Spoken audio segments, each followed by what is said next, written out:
Hello, Garland Nixon here, and a couple things to talk about. I think we've got some signals, some breadcrumbs are falling on the trail for us to follow. Let's try to get them figured out. Let's talk.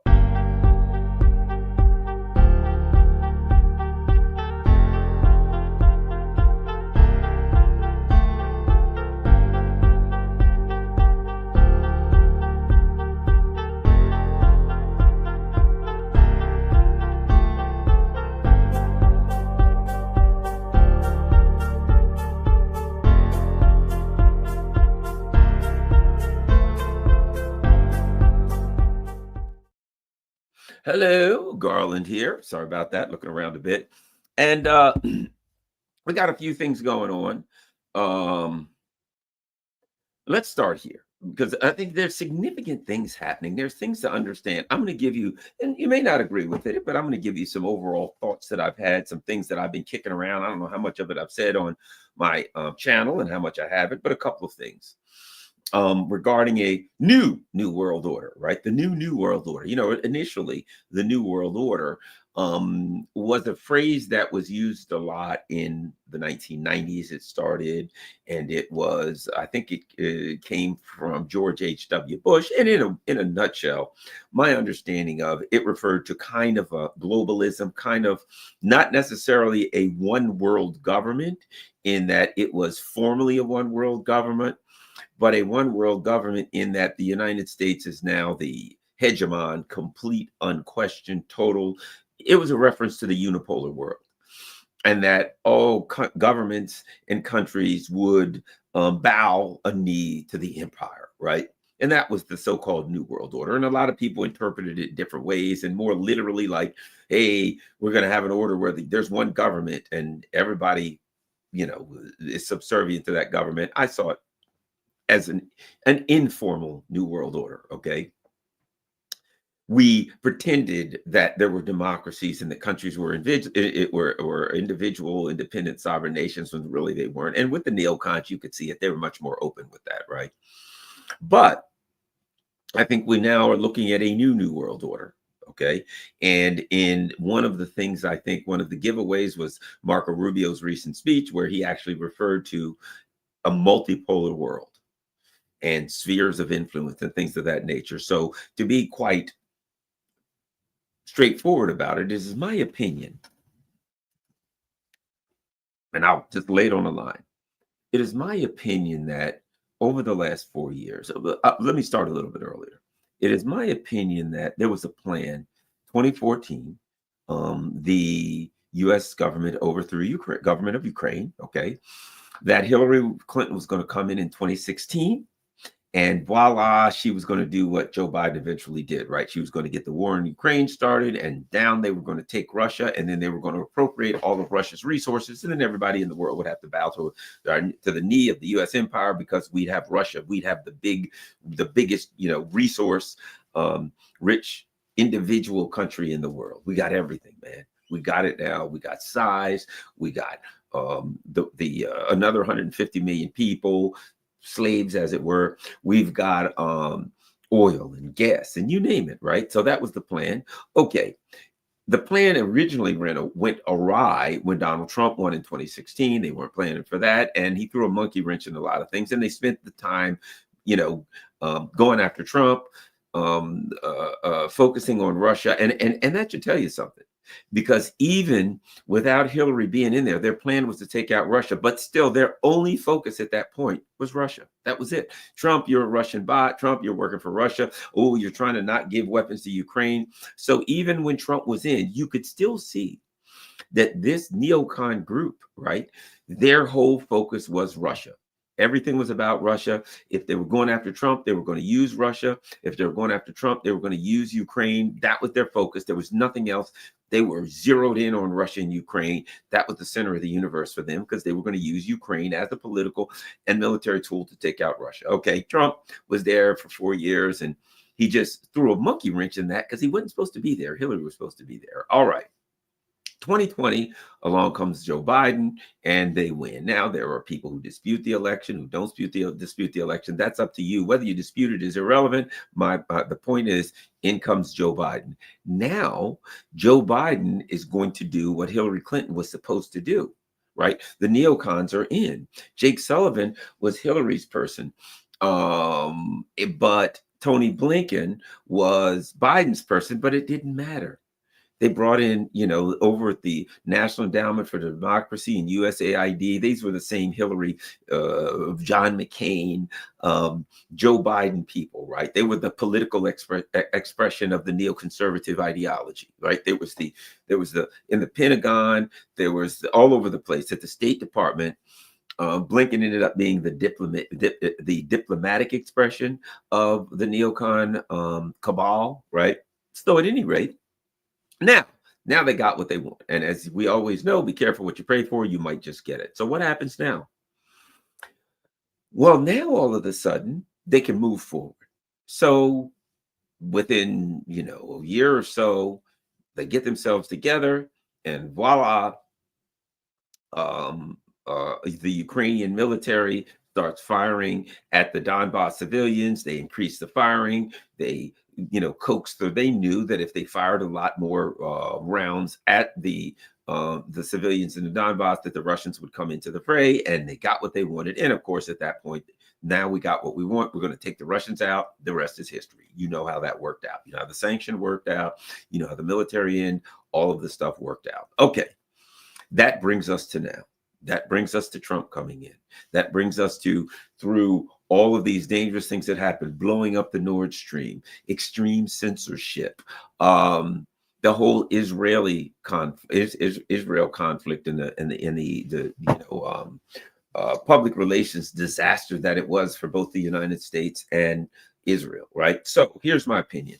And of course, the ATACMS missiles. You know that the infamous, they're going to fire ATACMS into Russia, and most of us were like, we don't know if we're going to survive now. We could have a nuclear war. Okay, so here are my thoughts of what has happened. It is my belief that very, very powerful people. See, I never see the president or members of Congress as power. They don't have power. They express the power of their donors, of their benefactors, their patrons, the people who support them, the people who get them in office, the people who get them in, who keep them in office, the powerful people. They work for the ruling elite. They are a class that is well kept by the ruling elite. You're a member of Congress, you live good. You're a president, whoever, you live good. You're going to be rich the rest of your life. You're going to be untouchable. You can do whatever crime you want, you name it, because the ruling elite got your back because you spoke for them while you were in office. Well, one of the things that is remarkable is the profound policy turns, 180s that have taken place in the last few weeks. We all been around here for a long time. And what did we see? We saw neocon. It was all neocon. They were just crazy people. They were not the people in charge of the United States, were not in touch with reality, nor did they care about reality. The Russians are going to lose. The Russians are fighting with shovels. There's North Koreans everywhere running around, Donbass. They just made up stories and they went with them. And we've got to continue to build up our military because we got to go to war with China. Ooh, we got to go to war with Iran. Oh, we got to go to war with Russia. You could see the momentum building amongst the neocons. They wanted to fire some missiles at Russia, whatever. They wanted a war with Russia. And of course, it was clear. They came out and said, we'll be at war with China by 2027, right? And even J.D. Vance, before he got elected, he said, basically, that's nuts. We can't defeat China. We can't go 7,000 miles across the ocean and win a war against a power like China. That would be, suicide. We would lose. We can't win that war. Okay. One other thing that I think that happened of consequence during the Biden administration, and that was, you might have heard me bring this up too, for all of the rhetoric about how terrible China was and how we had to go to war with them soon and kill them all and use nuclear weapons and all that good old stuff, neocon stuff. A year or so ago, there was a meeting in San Francisco where all the tech bros were there. And they invited Xi Jinping. And President Xi Jinping from China. And he came, and if you remember, they cleaned up the city, they hid the homeless people, they did all this stuff, they brought him in here, and all the tech bros were there, and they all gave him a standing ovation. Everybody's like, well, that's kind of wild because Biden's the president, he ain't even there. The tech bros are giving him a standing ovation. You could clearly see that there was a chasm between the wealthy tech bros, the Silicon Valley people, as far as foreign policy, and in particular policy towards China. There was not a fracture, but a chasm between Silicon Valley tech bros and their policies on China, the policies that they advocated for, and the policies that the Biden administration for so much advocated for. So much so that afterwards, after the tech bros all gave him a standing ovation because they're getting rich off China, why wouldn't they? Right there, that's how they eat. Joe Biden comes out minutes later and says he's a dictator. And you may remember that Tony Blinken's in the front row going, oh God, but I don't know why Tony Blinken was not but a crazy mad warmonger. So at any rate, I'm setting it up, getting to where we are now. Okay. So we all knew what to expect the last 4 years. We knew what to expect, nothing but war. And we knew that at some point they were planning on going to war with Russia and or China, and that we were all die. That was clear. We were done. There was no chance of survival had Kamala Harris got it, but maybe not. But at any rate, let me put it a different way. The trajectory that we were on was leading to nuclear war and death for all human beings. As I've said many times before, let me add this. Look, you and I, we're a bunch of schmucks.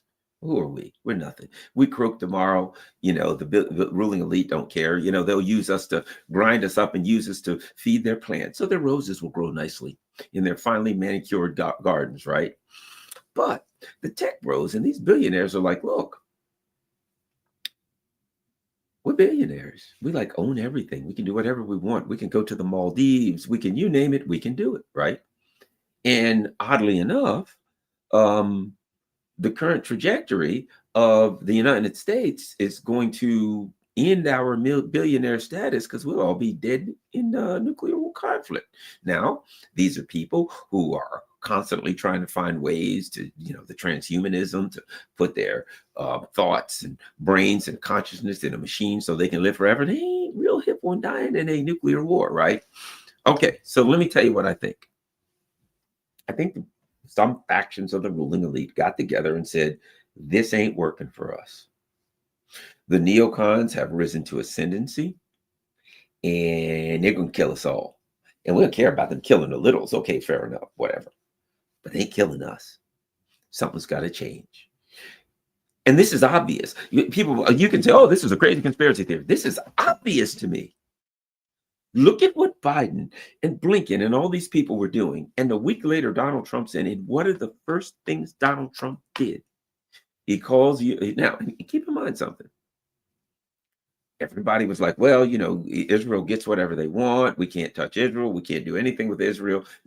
Every president we know for our lifetime, you've been around, I've been around, our lifetime, if Israel says jump, the president of the United States says how high. So we were like, no.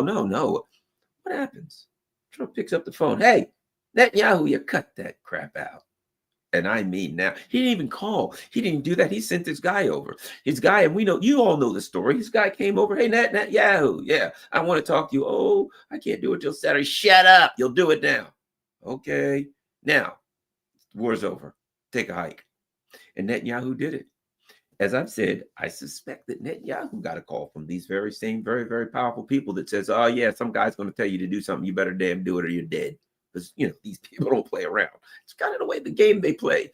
You do what they want, and you don't have to. But as the cartels say in Colombia, the silver or the lead, right? We're going to give you a bribe. When they offer a bribe, you take the money or you're going to take a bullet. Your option, right?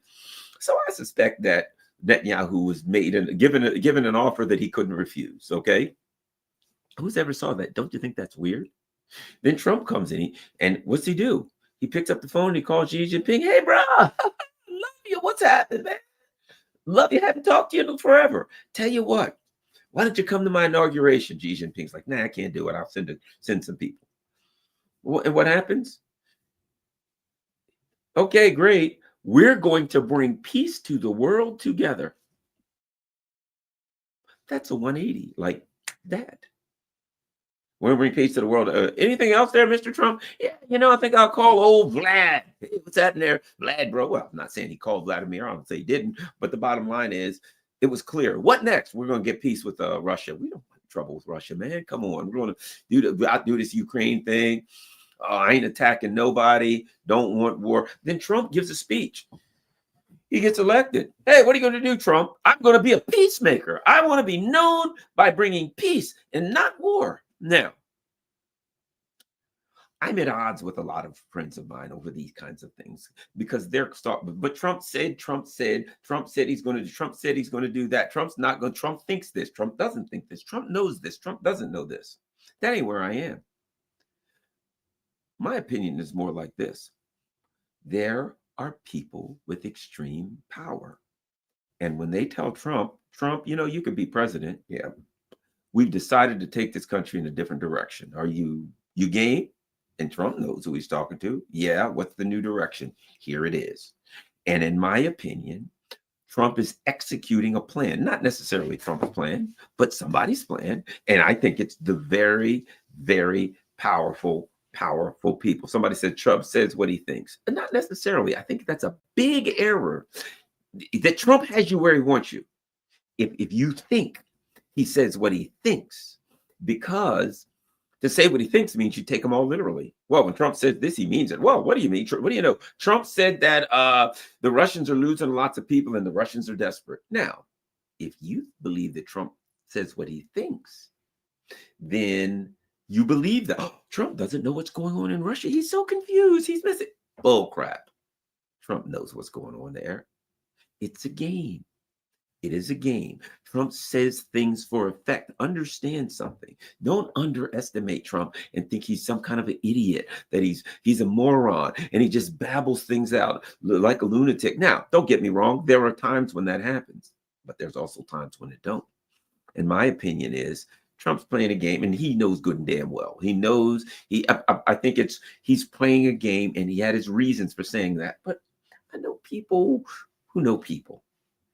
Put it to you like that. Trump knows what's going on, all of it. He knows how many people. Come on. Did you see Tulsi Gabbard the other day? She was spitting truth, bruh. She was spitting facts on the Senate hearing committee. You don't think she trumps the she's going to be the DNI. You think Tulsi don't know? She was like, yes, the guy in charge of Syria right now is an ISIS member, head chopping piece of crap. And they're all like, ooh. And Tulsi's like, you heard me. He's a piece of crap. And they're like, oh boy. Right? So Tulsi's spitting facts. What do you think? She's misleading Trump? You think Tulsi doesn't know? You think RFK Jr. doesn't know? These people all know what's going on. And Trump knows what's going on. And if he pretends like he doesn't know what's going on and you believe it, it ain't Trump who don't know what's happening. It's you. He knows what the hell's going on. But here's what Trump also knows. He's got no leverage with Russia. 0, 0, 0. And ultimately, I'm telling you the direction this thing is going. Trump, it was two things. Either I get a deal or I walk away. And I think Trump's looking at it saying, I probably can't get a deal. So I just walk away. I got no leverage. He has no leverage with Russia, but he does have leverage with Ukraine. And people are like, oh, don't cut off their military. Oh, okay, well, we pay for everything else, don't we? Yeah. We pay the servants, civil servants. We pay their salaries. Yeah. How about all the members of the RADA? Do we pay their salaries? Yeah. Zelensky? Yeah. Interesting. Hey, what about pensions? Oh, we pay them. What about their media? We pay for their old media. Oh, what do you know?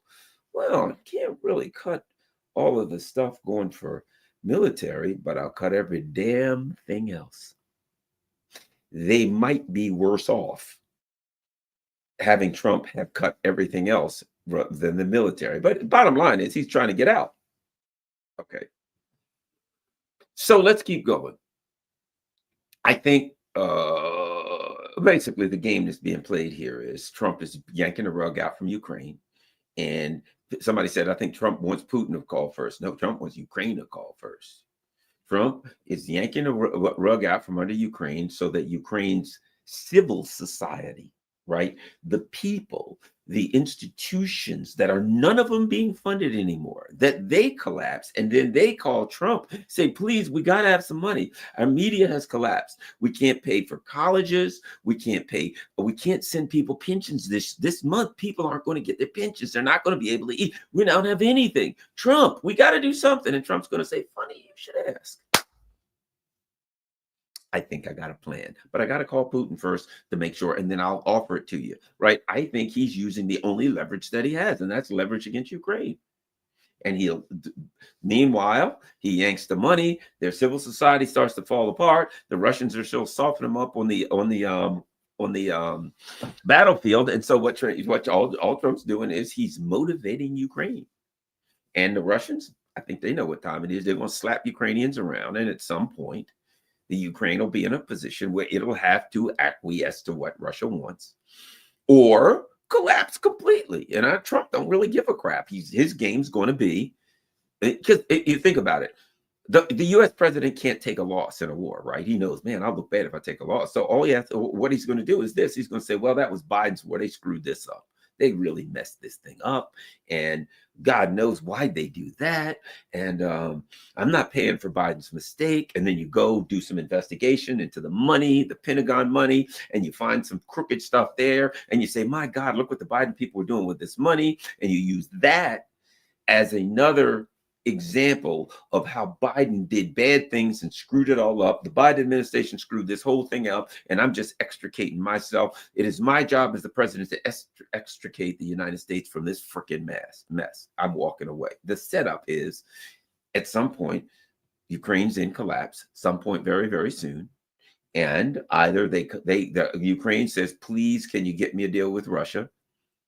Or they collapse and Trump walks away anyway and says to Europe, hey, you got a problem over there in that country. Handle it up, would you? See ya. I think that as we continue, because the bottom line is the Russians have all the leverage and Trump knows it. He's a deal, the guy that works and he's done business stuff and all, and he knows leverage. I don't have experience in huge business deals, but I understand the issue of leverage. And I understand that, as I've been saying all along, the Russians don't need a deal. They're going to win. But it would benefit the Russians to get a deal, because if they get a deal, they just slap over around Ukraine and then they got to sweep things up a little bit.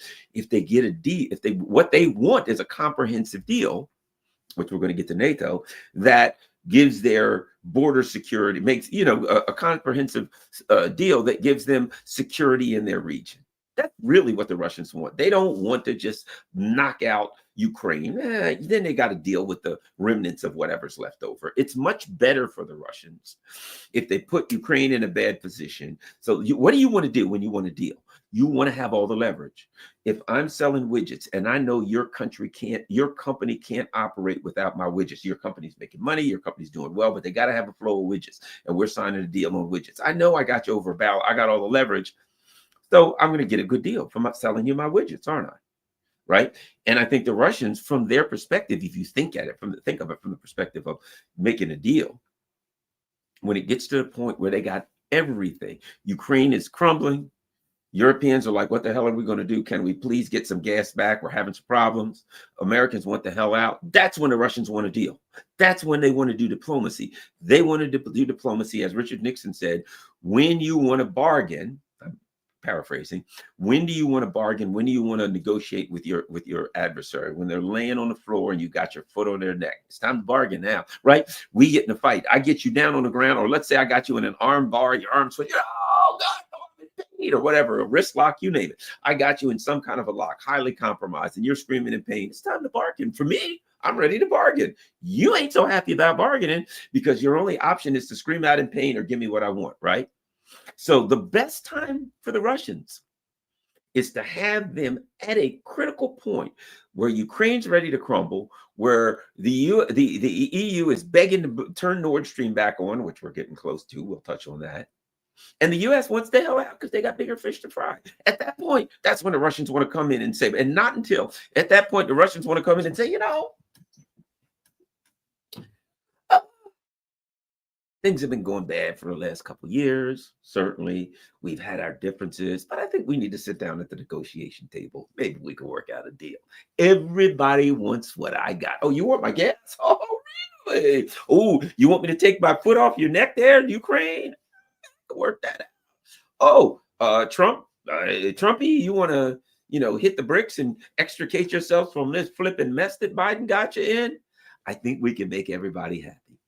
Sign this document here. It's the same document that I filled out in 2019 and excuse me, what was in 2021 in December 17th and sent to NATO and sent to the US and said that if we do not discuss the issues on here, I'm going to beat the hell out of Ukraine. You remember that when I sent you this document? Read it again. Let's sign it. Everybody's pass it around and sign it, and then we'll go back to business. I think that's where the Russians are. And of course, being the I mean, historically, the Russians are very good diplomats. I think because what's the obvious question? The obvious question is, how do the Russians ensure that the US or whoever else sticks by the deal, right? Well, I don't know how they're going to do it, but I have a pretty good idea that the Russians are going to, here, let me put it this way. I'm pretty sure they already thought of that and that they have a plan to say, okay, and so that we're sure that everybody sticks by it, we'll do this. Now, as I said, it appears to me that the billionaires, the Black Rocks, the powerful people have said, we're sorry, the neocons ascended to powerful heights and they screwed up everything. And now they're out of power. That's what we're looking at, that the neocons are out of power, that it's over. It's game over. Now, what's interesting is, let me throw this in there before I start hitting a few things on NATO, etc. We hit some items. What's interesting is that it appears that the ruling elite now that have made a decision that to accept reality. What if you listen to what Tulsi Gabbard is saying, what RFK Jr. is saying, if you listen to even what Marco Rubio said recently in his speech when he talked about a new world order, right? And he said things like, we're Russia and China, we're great powers, and we'll agree where we can. And what did Marco Rubio say? He said, but there'll be areas where we disagree, and we'll use diplomacy to work those things out and avoid conflict. Like we used to do. We used to be able to do that during the Cold War, but now we're going to go back. I'm like, hey, why is Dr. Jeffrey Sachs talking? And what'd you do with Marco Rubio, right? He sounded like Dr. Jeffrey Sachs, reasonable. When you listen to what Tulsi Gabbard said the other day, when you listen to what RFK Jr. said, it was 180 degrees from what the Biden administration and the neocons do. They just make up crazy narratives and go along with them. These people were spitting facts, bro. They were spitting facts, absolute truth. Realism, and I don't mean the fake realism that still is an American hegemonic realism. I mean, they were spitting facts. Where we go with this, I don't know, but this is totally different from the Biden administration. And I don't think they just made a decision to do that, because as good as well as I do that if you go against the ruling elite and they want the neocon stuff and you do the opposite, they'll kill you. You will be out of power. You'll never get elected. You'll never get anything. The people that make the decisions have made a decision to take this country in a different direction clearly. And you're fooling yourself if you pin it all on Trump. Well, Trump decided this. Trump's going to do that. Trump thinks this. Trump said that. You're fooling yourself. Trump is a vehicle. He is a vessel for accomplishing the task that the ruling elite has signed for them, right? The faction of the ruling elite that's in power now. Now, I will throw this in. My thoughts are this. They threw him some bones too. As you can see, he's going after the people that took him out. The FBI, Intel. Oh man, he's kicking ass and taking names for these people, right? He's, the whole Russiagate people, all of that. And I think, I'm just throwing this out here, that there's some grand bargain was made, and it was Trump. We want you to execute a plan. We're going away from the neocon stuff, and now we're going to go to spheres of influence. Russia can have theirs. China, we're going to say, because Trump also said this, we need to have a great power meeting where I meet with Russia and meet with China.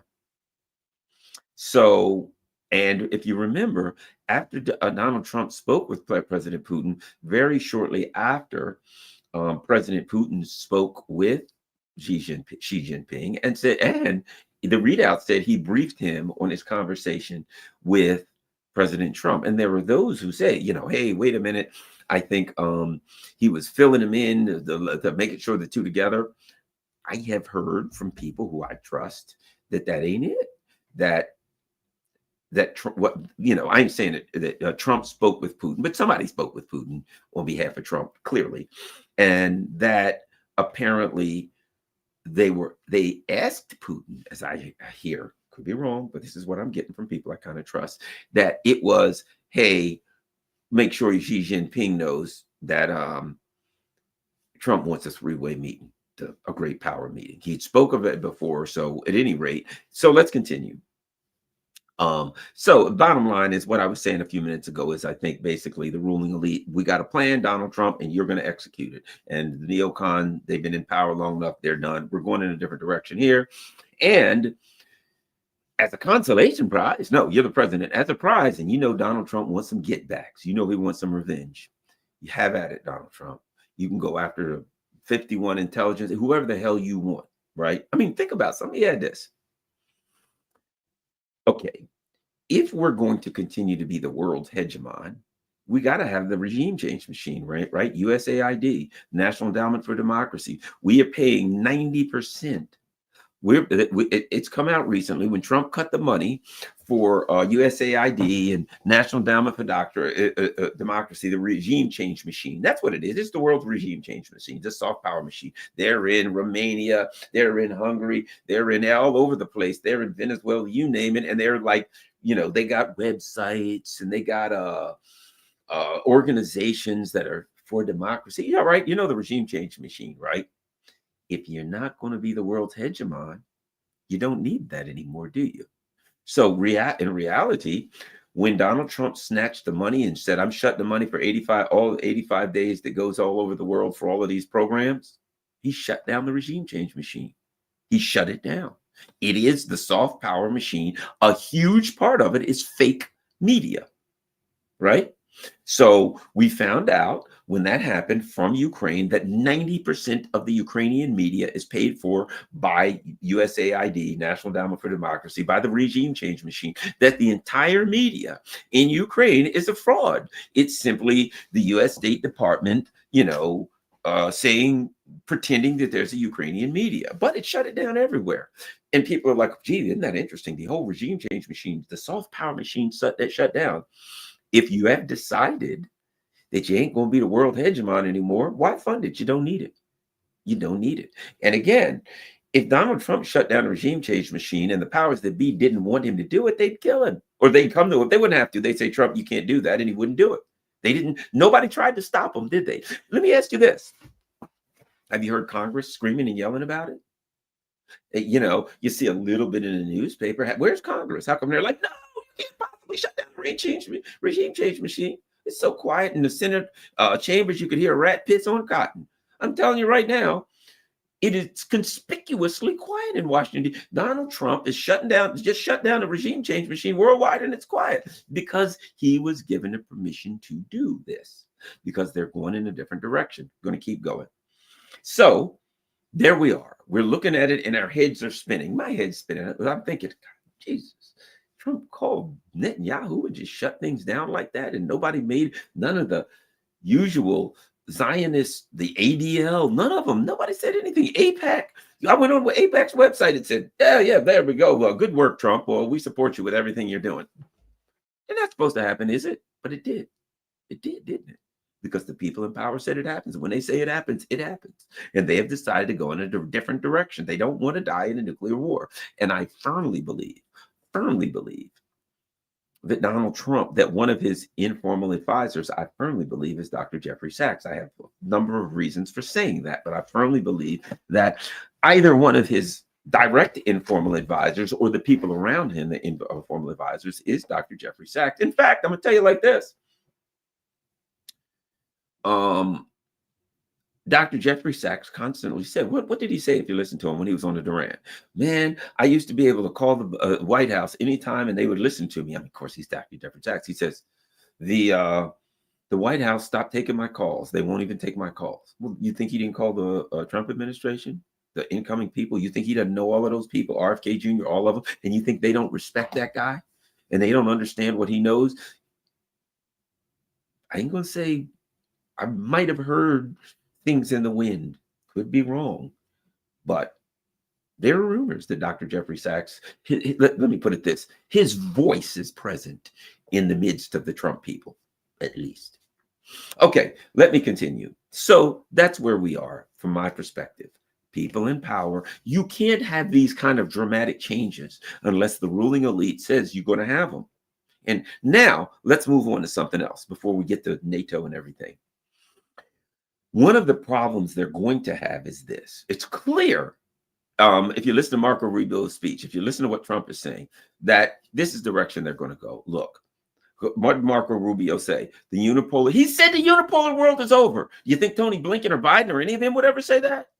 Let me ask you this. They snatched John Bolton, all of these neocons, right? Trump comes in, snatches all of their everything. They're banned from going in federal buildings.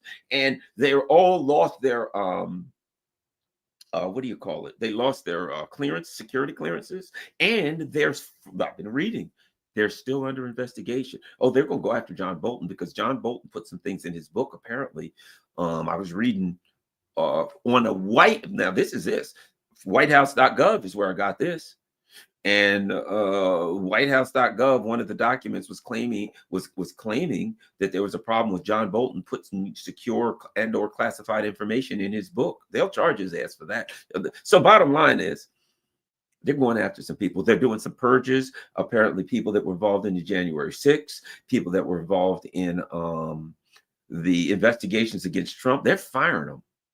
A bunch of inspector generals, the inspector generals in the FBI, et cetera, they're firing them. You know why they're firing them? Because their job was to make sure that there wasn't crookedness. And they didn't do their job. And so, which means they were crooked, except with one exception, and that is the guy Horowitz. And if you follow my channel, I talked about Horowitz's report during the whole John Durham thing. And he did a pretty good report, actually. He did a pretty damn good report. And apparently the Trump people were quite familiar with that report. And they let him stay.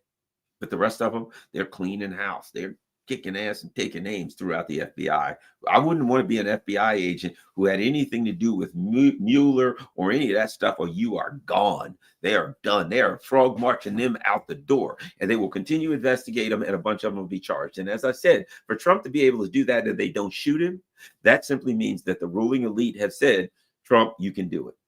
And the kind of people that said, Trump, you can do it, not even the FBI or the intel will push back against, because these are the real power, the people that you don't hear, that you don't see. And let's not forget, look at the front row of inauguration. There was $1.5 trillion worth of tech bros sitting there. You think those guys ain't got no power?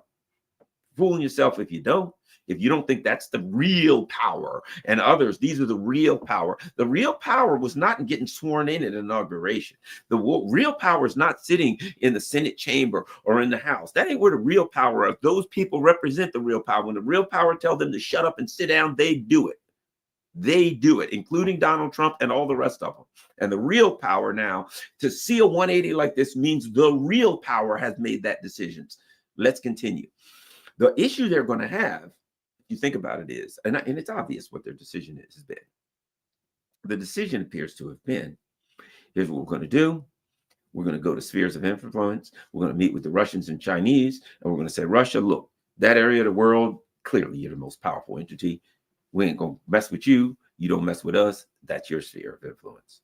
China, let's all sit here. We can draw boundaries however we want to do it. Asia, Eurasia, whatever. Hey, you guys got that, man. We ain't gonna mess with you there. We can do what we can do in Africa. We'll deal with that later. But we all got our spheres of influence. Hey, we got the Western Hemisphere. We want to grow. So we'd like to take Canada and Greenland. We're going to get bigger in our sphere of influence so we can totally dominate it. We got to have the Panama Canal. We dominate our sphere of influence. We'll let you through that, of course. We'll work things out. But our sphere of influence is ours. Okay, how's that sound? The problem is the Russians and Chinese ain't going to bite.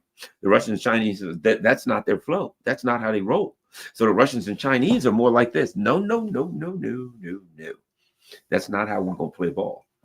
You're not going to tell us we can't do business in Bolivia. And we ain't going to tell you you can't do business in Vietnam. You can do business with our neighbors all you want to. And Russia's the same way. You can do business with our neighbors. We do business with your neighbors. They're more the unaligned kind of people. So what we've got is a ruling elite in the U.S. that wants to still divide things up into blocks. And see, what the Russians and the Chinese know is blocks are inherently dangerous and ultimately lead to conflict. And that if they go along with the ruling elite here and say, fine, let's have a sphere of influence. That's yours. That's mine. This is his. That at some point, somebody's going to encroach in the others. At some point, somebody's going to say, oh, well, we can do something in Vietnam and maybe control that government. Or, oh, that sooner or later, Russia or China will say, hey, we're dealing with the Bolivians and we're going to build a bridge. And the U.S. will say, no, no, no, that's our sphere of influence. You can't build the bridge there. And Russia and China will say, yeah, the hell we can. So they won't. And sooner or later, those blocks will lead to instability and fights. They don't want blocks. They've had enough of it. If they wanted a block, they would have joined together and said, we'll stand up against the U.S. as a military bloc. It was an informal bloc. It was an informal alliance, right? And they said it's an alliance that's stronger than a military bloc, stronger than anything else, right? But they didn't. They said, we don't want blocs. We want, the Bandung Conference, a non-alignment movement. So the U.S., I believe, and the ruling elite here are going to have to figure out what to do when they come up against the U.S., Russia and China, and say, we want to reinitiate blocs. But Russia and China says no, because they can't force it on. A, they can't force it on them. And B, they know they can't go to war with them at this point. They've come to the conclusion that they've got to do this thing in an intellectual, political, diplomatic manner, because otherwise we all die, and they don't want the billionaires. They don't want to die. So that's what's coming. Now, what they do there, I don't know. You know what I think has to happen? They have to negotiate at that point. But I think that's the direction we're going. Now, let us continue and talk about NATO. I built a foundation with all the things that I was saying so we could get to NATO. And so now what you see based on that conversation, if in fact that hypothesis has any foundation whatsoever, if there's any truth to it, then what the hell do you need NATO for? NATO is a complete value. And let's be honest, Europeans, while a lot of them are just plain ruling elite in the European, or traitors, liars, and frauds, not all of them are stupid. And let me give you an example. Two things that tell you, so give you some reality. Number one is look up, search Nord Stream. Denmark just met with Gazprom, which is Russia's big gas energy company, and said, hey guys, how would you like to go, clean up the old Nord Stream pipeline, just in case we decide to use it in the future? And Gazprom said yes. Now, what can we learn from that? I don't know how much you know about the Russians. I know a lot about them, right? I worked with the Russians for many, many years, and I understand the culture and studied Russia for many, many years. Russians are very bureaucratic. It's the history of the Soviet Union, right? You got to put something on paper. You have to have a formal understanding. You have to, come up with a plan, and they're very, very bureaucratic culturally, right? If the Russians have talked to Denmark, which they have, and if they have agreed to come in and start cleaning up, now what they said is they're going to plug it in case they need to use it later. Bullcrap. They are working on Nord Stream to get it up and going again. A couple of things have happened. They've said to the Americans, hey, we're going to get Nord Stream up again. And the Americans have said, hey, it's Europe. You give them what you want. We ain't in it. My name's Bennett and I ain't in it. They talk to the Americans. Why? Because the Americans blew it the last time, and everybody knows. And to some extent, I think it works like this. Think about this. Here's the kind of deal. Everybody knows the Americans blew it. If Europe says, hey, we kind of want to get Nord Stream going again, old Trumpy, and the Americans say, we'll make a deal. We know we blew it. You knew we blew it. The Russians knew we blew it. Everybody knows we blew it. Keep that quiet. We don't have to make a lot of talk about that. If somebody brings it up, say, I can't remember. I don't know. That was a long time ago. Let's put that behind us. Who knows? Probably spontaneous. Nobody blew it. Maybe it was an earthquake, right? You make a deal with the Europeans and you say, look, let's just move on from whoever might or might not have blown that, and we'll get out of the way. And you turn the damn thing on and get all that you want from Russia. We're out of there. We're trying to go to Greenland, for God's sake. Get off our friggin' backs. Okay. Whatever the case may be, whether that happened or not, that's sheer speculation. But I'm going to tell you right now, the Russians would not be down there working on that thing. They wouldn't have agreed to work on it unless they had some kind of a deal. They got a deal already. Might not be on paper, but they got a deal, or they wouldn't do it. Why would they if you're Russian? Why would you go? You've lost 10 or 11 billion dollars.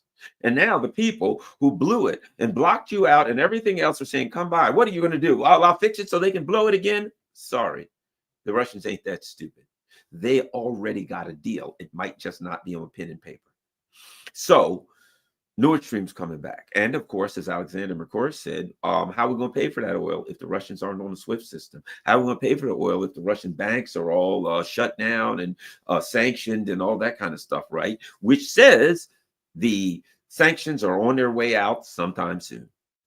I don't know, maybe months, whatever the case may be, but the sanctions got to go in order to get Nord Stream going. And guess what else they're saying in the pro Nord Stream people are saying in Europe? They're saying, perhaps when old Trumpy talks to Vladimir Putin, perhaps he could say to him, as a gesture of goodwill, I'm adding a little bit, but you get my point.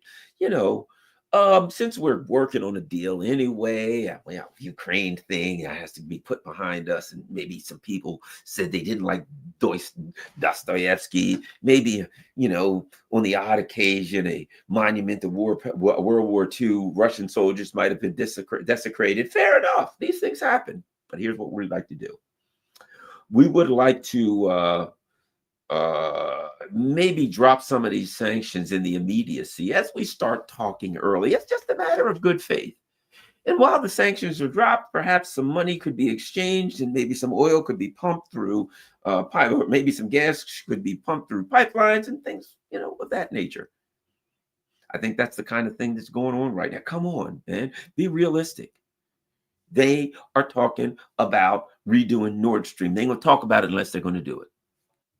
So they got to do it. And I think the Europeans get the picture. They're like, look, everybody's just trying to eat now. The Americans have said, we're going back to our hemisphere. We're chilling out, bro. We're going to try to eat. You got to look out for yourself. And now the Europeans are like, all right, the only way we're going to look out for ourselves is if we get back to Russian energy. And the Russians will sell them energy. Let's face it. No, but the Russians, when it comes to that, no permanent friends, no permanent enemies, only permanent interests. Now, the Russians ain't going to be yucking it up with them. They ain't going to be coming over there. They ain't going to give them the best price they gave them before, but they'll still get a far better price than they could anywhere else, right? So the Russians are still, they may soak them a little bit. Yeah, you know what? Number one, you got to give us our damn money back that you're holding. Number two, there may be a 10% surcharge on this. We just to make up a few dollars that we lost, right? They're going to have to pay through the nose for the oil, but nothing compared to what they're paying now. And the Germans are like, look, we're kind of screwed. Perhaps we could, all of our industry won't close down. Italy, France, a lot of these places are very, very concerned, and they know they're done. And if they can get their hands back on Russian energy, they may have a chance. Maybe not, but they may have a chance at least to survive. Look, Europe has industrial capacity. It has well-trained workers. It has the things it needs. The only thing it needs is energy and raw materials from right next door. And these idiots cut themselves off from it. So while things will never be the same between Russia and Europe, if Europe wants to buy Russian raw materials, I will bet you $1 against a donut that the Russians will sell them stuff. They ain't going to hang out with them. They ain't going to like them. They're done with them, but they'll sell them what they need to sell them to make a dime. You want sunflower seed oil? Here it is. And by the way, might I add, the Russians have taken a significant part of Ukraine, and what's there? A lot of mines. How about this? The biggest lithium mine in all of Europe now is in the hands of the Russians. And they got a whole lot of black soil to grow more wheat and sunflowers and stuff. So they got a lot more stuff they can grow. They have more industrial capacity. They now have more ports, things like that. So taking Eastern Ukraine has been a great economic benefit to the Russians for the future. And so guess what? It's good for them to have customers, okay?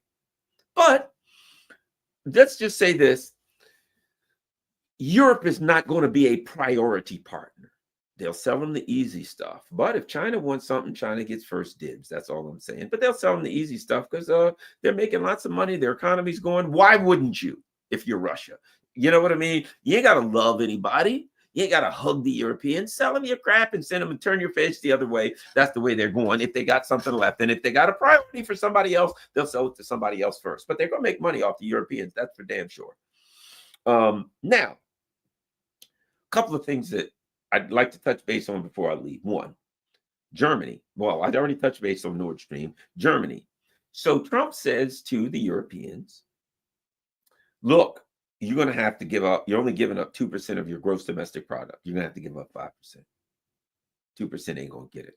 Well, in the instance of Germany, remember, not 5% of your budget that you spend of your gross domestic product, of all of the money that your country makes. Do you know that in Germany, 5% of GDP is 42% of their entire government budget? So what the Germans, what Trump is saying to the Germans is, you got to buy stuff from us. You got to give us 42% of your, half your damn budget is what we want. That's the ransom, suckers. Well, guess what? The Germans have said they can't do it. Boris Pistorius, who is the hawkish, guy and the foreign minister, defense minister, I don't know, defense minister, whatever the hell, he's a schmuck. But Pistorius came out within the last day or so and said, we can't do it, man. I mean, that's too much. We can't afford it. Now, think about this. So what does that mean? Trump has said, if you want us to continue to stay in Europe, to keep our troops, to secure Europe, blah, blah, blah, you got to give us the 5%. And what's the answer? No, we ain't going to do it. So what does that mean? Right? If I say you can sleep in my basement, okay, but you got to give me $100 in a month, and you say, I ain't giving you $100 a month, well, then you can't sleep in my basement, right? If Trump says, you got to give us 5% if you want us to be responsible for your security, and Europe says, nah, let's face it. If Germany can't give them 5%, damn sure the rest of it's traditionally the wealthiest country in Europe. And if they can't cough up 5%, nobody else can. So what does that mean? It's simple. If I know what it means, you know what it means. If in fact they say no to the 5%, what they're saying to Trump is, look, we got to give you 5% for you to be here and to secure us against the Russians, right? Yep. We don't have the 5%. Then we can't be there, can we? I guess you can't. I mean, come on, they can count. They already know. No, I guess you can't. So what happens? Trump's already said he wants to take 20,000 troops out of Europe. That means Trump's going to get the hell out of Europe. That at that point, he said 5%, and they're saying, no, can't do the 5%. And it also aligns with my other theory that they've decided spheres of influence, that the empire is contracting back and saying we can't run the world, but we can run our area. So now they say we're getting out of Europe. Guess what? I bet you this. Trump's going to, before long, before you know it, Trump is going to be talking about North Korea. How can we get our troops out of North Korea? I will damn bet you. He said it before. I'll bet you're going to hear that. How can we get our troops out of North Korea? What the hell do we need troops in North Korea if that's not our sphere of influence? That they want to cut the money. Look, we're spending all this money on empire. If you listen to Jeffrey Sachs or some of these people, or me or you, what do we say? The United States is overstretched. We can't afford bases all over. All of us say this. Come on, we got 900 bases.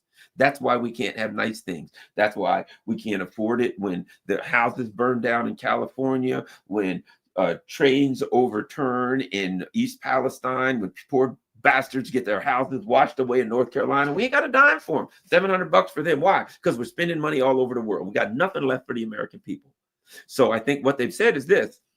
Well, we gotta turn this thing in another direction. And at that point, NATO, I put it like this. If Germany's out of NATO, how do you have a NATO? When the wealthiest, second most populous country in Europe, second behind Russia, if you consider Russia Europe, says, I can't do this anymore, then they're out. And they should be, because we attacked them. Then NATO dissipates because it's not needed. It never was. It was a game. And add this. The other part of it is this. What was NATO used for? It was a military tool it was an umbrella organization to bring all of the European countries together so they could go after Russia, weaken Russia, and eventually take Russia out and steal all its resources. If the plan is not to take Russia out and steal all of its resources, what do you need the tool that you were going to use for that? Right? I used to change my own oil in my cars, and I had the stuff I needed. I had the oil filter wrench and all the things I needed. At some point, I got to the point like, I ain't get crawling on these freaking cars and changing oil. I'll go to the Jiffy Lube or one of these places that changed your oil in 20 minutes for, $50 or something, right? I didn't need those tools. I didn't need an oil filter wrench. I'm not taking oil filters off. I didn't need the thing that goes under the car where you put the oil in, because I ain't changing the oil myself. I don't need the tools if I'm not going to do that job. If you have decided that you're not going after Russia and take Russia out, the hell do you need NATO for? So logically speaking, and to some extent, the ruling elite might have known that. They might have said to Europe, hey, 5%, knowing that Europe can't do it. I know Europe can't give up 5%. I know that Germany can't cough up 42% of their budget. I know that. Don't you think Trump and the people who say to them, we want 42% of your budget, 5% of GDP, don't you think you think they can't count? You think they don't know that they were asking for something that they couldn't give? McCurse, you're watching McCurse. Other people were saying they're asking for 5%. These people ain't got that. They can't do it. You can't get a silk purse from a sow's ear, right? You can't get blood from a turnip. You can't get money they don't have. So they ask them for something that they couldn't do because they knew they couldn't do it. Can you give me that? No. All right, we're out. Because they were planning on getting out, but they just needed the setup. They couldn't just say, we're leaving NATO. They needed the setup. Oh, you're leaving NATO? No. But NATO's expensive and we got to look out for ourselves. They're going to have to pay part of it. NATO, we need 5% or we just can't do it. Knowing that NATO can't do the 5%, NATO then says, I can't do the 5%. Oh, darn. Well, we'd like to say, but bye-bye. And off they go. It's obvious to me. Germany saying no to the 5%. Now, tariffs. And then by saying this, one of the things that some of Trump's people have said, and remember, we got the libertarian bros, I call them the libertarian tech bros in power, right? One of the things they've talked about is prior to World War I, and this has been brought up by, I forgot, maybe Kellogg or something, over the period of time, a number of the people in Trump's administration have brought this up. Remember this. Remember this stream. Don't forget this. And basically what they talked about was, prior to World War I, we didn't really have much in the way of income tax, if anything. And well, how do we finance everything? With tariffs. We used tariffs, and tariffs did two things. It protected the industry here, right? Because if I'm selling widgets here and you're importing widgets from Canada cheaper, it puts the domestic widget maker, which is me, out of business. But if I'm selling widgets here and China tries to import them and the government puts a tariff on them, it makes theirs more expensive and my widgets sell first and China can't really make money, right? It's protective tariffs to protect industry. Now there's some issues. We don't have the industry to protect, but you get my point. And the government, it gets funded off of tariffs. But what else was going on then? There wasn't much in the way of income tax. Now, Donald Trump has said, I'm going to do recently. There's breadcrumbs if you follow this guy. He said, I'm going to do big things with income taxes for the working class. So let's put these two things together. More than one person in Donald Trump's office has referred to, over the past several months, the period of time when the United States funded its government off tariff rather than income tax. In fact, one of the things that Donald Trump was asked, he was talking about income tax. I didn't like him. And they said he didn't like him. And he said, look, they said, would you ever think about getting rid of income tax? He says, I'm looking into that. I'll consider it. So I'll just throw this out there at you. Just remember it. We'll see what happens. Perhaps this tariff thing is something a little different than we have thought about. What if the plan for tariffs is to fund the government through tariffs? I mean, even think of this. Okay. From my perspective, one of the things I just said was, yeah, they're going to put tariffs on, the widgets coming in, but we don't make widgets anymore. Maybe that's okay. Maybe what they're saying is this. Yeah, and people are like, then the cost of widgets will go up. Yeah, maybe they've taken that into account. Think about this. We're going to do these tariffs and look at them. In a month or two, we look and we say, tariffs are making some real money. We can fund the government off these tariffs. Let's do away with income taxes. Now, one of the things Trump said a while back was retired people shouldn't pay income taxes. So we need to get rid of Social Security taxes. There is something going on around the Trump people that they want to do away. And he's got the libertarian bros, right? I think what they're looking to do is dramatically decrease or do away with income taxes. And they're like, okay, we will, number one, we'll set these tariffs off, we'll get them going, we'll get the income coming from tariffs, because the fact of the matter is this: people are still going to buy it. And 10%, what does that mean? That means if you buy something that's $1,000, it's going to be $1,100 now. And 25% will probably be on things like things that he really does want to protect, that maybe things that we do make here, like cars coming out of Mexico. He says, hey, cars coming out of Mexico, it's going to cost you 25% more than if you buy one that was made in Alabama or Detroit, right? Whatever the case may be. So you protect the stuff that we do make here. The stuff that we don't make here, you put 10% on, which ain't all that high. Now people are going to whine about it. Oh my God, things have gone up 10%. Now, 2 months later, a bill starts floating through Congress. What's the bill? Oh, we want to reduce income taxes by 50%, 70%, do away with them, whatever the case may be. Who's going to whine then? You know what I mean? Imagine your life if your income taxes were gone or dramatically reduced or something like that. So maybe I'm wrong. Might not happen. Might not even be a thought, but it's just something that we need to think about. Remember that I said that. All right. That's that.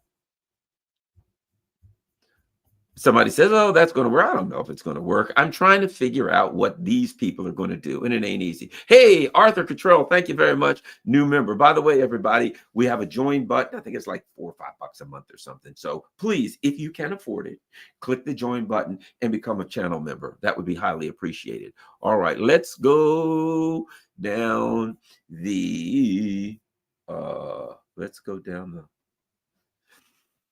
oh, okay, here we go. Yura says, hey, Gayland. Gayland, oh my God. Good old Gayland. I had people call me everything. Garfield, Garlic, Gayland, Gerald. So Gayland works. You simplify complex issues and shine light into the dark world obscured from all us common people. Wow, this person's a poet. Well, Jura, you must be a poet. That's great. I shine light into the dark world obscured from all of us common people. Man, I'm a common people myself, so I don't know. How about we go to Basil? Thanks a lot, Basil. That guy's, I love nothing better than fresh basil on an omelet. Thank you, Basil. All righty, I am going down. All right. Good old Tara Knight says, how do we sign up for membership? I can't find the join button. God darn it, I know where the join button is. It should be around somewhere. Can somebody tell me? I'm going to look on YouTube right now. Doggone it. And see if I see the join button. Yeah, right under the name where it says no place for NATO in the New World Order, under the bottom that next to it, there's a word, there's a little gray button that says join. That's what I'm looking at. If I look at under the on my screen at the bottom, underneath the name of the video, there's a little join button that you can click on. So hopefully that'll work. Thank you very much, Tara, and I appreciate anybody. That's where I see it. I don't know. Maybe some other people can go in the look on the chat. I'm going to guarantee you this: the people in the chat, please tell Tara where the join button is, and just look in the chat. I'm telling you, the people in the chat know everything.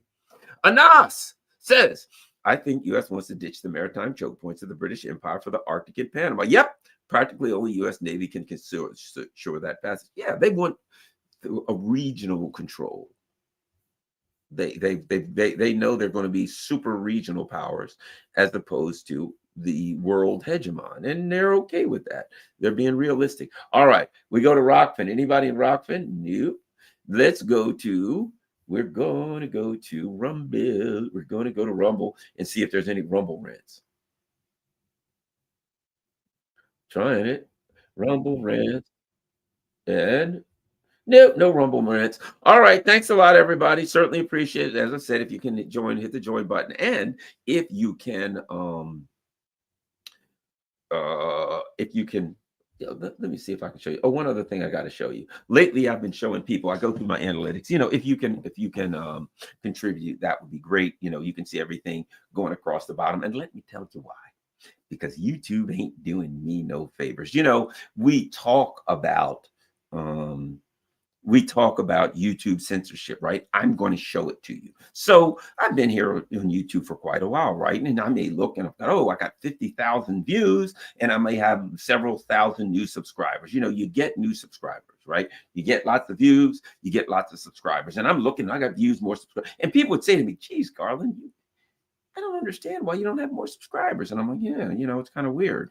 So what I started doing was looking at my channel analytics, because I used to look at them and it'd be like 100,000 views over a period of time. And wow, look at this. I got X amount of thousand subscribers. And I could do a math and say for every 250 views, I get one subscriber, right?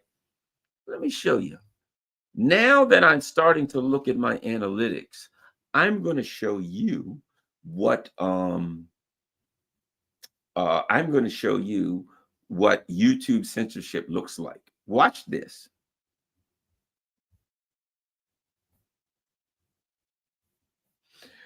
7 days, right? Your channel got 86,420 views. Wow, in the last 7 days, that's a pretty good number, isn't it? Used to do that, I'd have thousands and thousands of subscribers. Clearly, 86,000. Watch time, 32,800 hours. People have 86,400 people have watched my show for 32,800 hours. I wonder how many subscribers are up. -2. -2. Now, I've been doing this thing a while, right? I've been doing this a while. That's not the way the subscriber thing works. It's not like 86,000 views. You ain't losing subscribers. Nobody's losing subscribers. You're going to get thousands of subscribers. If anybody who does it, if 86,400 views is going to cause you to lose subscribers. I mean, basically, what they're saying is, man, you better stop doing videos, Garland, because the more videos you do, you lose it. For every 43,200 views I get, I lose a subscriber. That's pretty bad, isn't it? Think about that. It is clearly, absolutely, clearly, worse than shadow banning. And I've had people contact me recently that saying I keep getting unsubscribed, and they're not sending me notices, and I'm unsubscribing me over and over again. And I'm like, yeah, that's kind of the game. People used to say, Garland, how come you don't have hundreds and hundreds? Why do you only got 77,000? And I'd be like, it's kind of weird, but I had 70,000 followers, and a year has gone by, and I got 70,001. How'd this work, right? I mean, it takes me forever to get subscribers. If you lose subscribers, if you literally you're pushing 100,000 views and you lose subscribers, something's wrong, ain't it? Yeah, something is wrong. We know the game, and that is people like Garland who don't go along with the system, people like Garland who question everything, whether it's COVID, whether it's neocon foreign policy, whatever it is. I'm going to say, hey, there's something fishy going on here. Something's rotten in Denmark. You don't get subscribers doing that. And YouTube clearly is crooked as a rattlesnake. I mean, I will show you every note so often. I'll go into my channel analytics and I will show you something that absolutely screams of shadow banning and censorship. It is what it is. Thanks a lot, everybody. As I said, I'm shadow banned. I'm everything else. So to help out, if you can join and become a member, to help out, if you can, whatever, buy me a coffee, Patreon, PayPal, whatever the case may be, highly appreciate it. If not, don't worry about it. Just share this on all your social media platforms. Peace. I'm out. And by the way, check, because you're going to get unsubscribed. Check and see if you're subscribed. And if you're not getting notifications, it's probably because you've been unsubscribed. And they're saying I lost 2 subscribers, but why do like literally hundreds of people email me and contact me and say, hey, I've been trying to get been unsubscribed. I don't understand it. So they told me I lost 2 subscribers. I'm betting I lost thousands of subscribers, because let's face it, if thousands and thousands of people are subscribing and they ain't showing up there, but I lost 2. All right. Thanks a lot. Peace. I'm out.